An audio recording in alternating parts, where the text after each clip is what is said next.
percent of CIOs see the cloud as being too risky to move to. Now, when I come to sessions like this, the vendors are out there talking about the cloud, and we're talking about a cloud lot in here, and we talk about a lot of the benefits. What are some of the downsides that you're seeing at the moment about cloud adoption and where people may be getting it wrong? Well, a lot of downsides on the cloud have to do with privacy, as you know. But you got all your information out there in the cloud, and whether it's private or public, you really can't figure out who's accessing your data at any given time.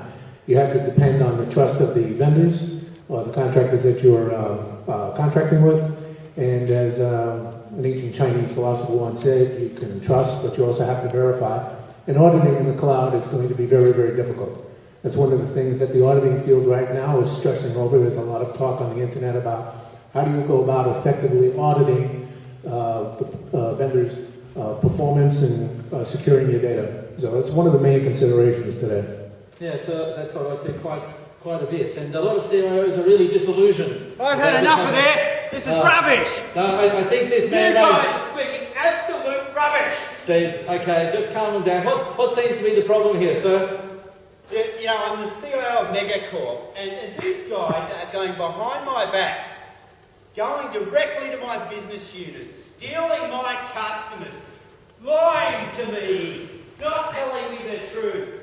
You're stealing the customers, you promise them service levels, and then what happens if it doesn't work out? How am I going to get my data back? Tell me how you're going to make me whole again.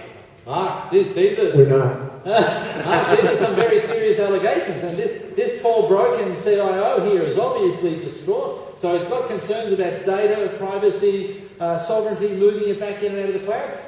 How can you help this poor, nearly broken CIO address some of those concerns? Well, you might need therapy for a start. Well, this did happen at a work event, so I think it's claimable. It's claimable. Look, there's a lot of things that, and the panel members here have already spoken to some of them, concern CIOs like Barry. I'm not sure what his name is, Barry. And that is, you know, the connection between their business units, what their companies are doing, and the IT division that supports them.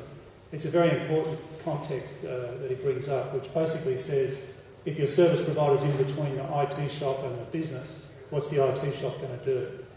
From our perspective, what you do is more valuable things about positioning the business for greater growth or greater flexibility. So to be able to change things without actually having to run all the infrastructure or underneath components that have to put that together. So you're taking away kind of the boring elements relatively and giving them the opportunity at a business level to go and dig deeper. What I think has happened over the years is most of those connections end up turning into an IT load question. So how much scale do I need? How much processing do I need? And then the IT shop getting focused particularly heavily just on those elements.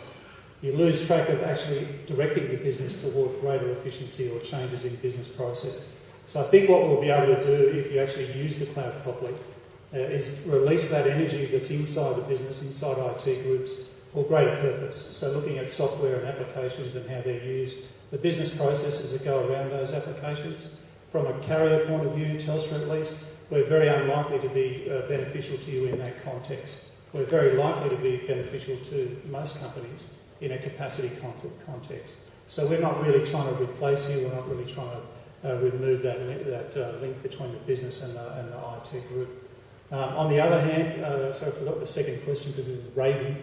I think it's to do with data sovereignty. Getting your data back. So data sovereignty, data protection, reversal of like a prenup. What happens if the deal doesn't work out? From our point of view, it's perfectly valid to transition in and transition out. We're not trying to repurpose your data or find another revenue stream for it. So our model is essentially one that allows you in and out flexibility, at least in terms of who owns the data. We don't have any necessary rights to it or wish to try and take it away, nor put it into another location. So we've got a little bit of a sort of a home ground advantage which we're trying to play into that model, and then also allow you to do data transfer between your infrastructure and ours, so kind of bursting what's now being called hybrid type cloud situations. So that's our approach, and the other guys. Also,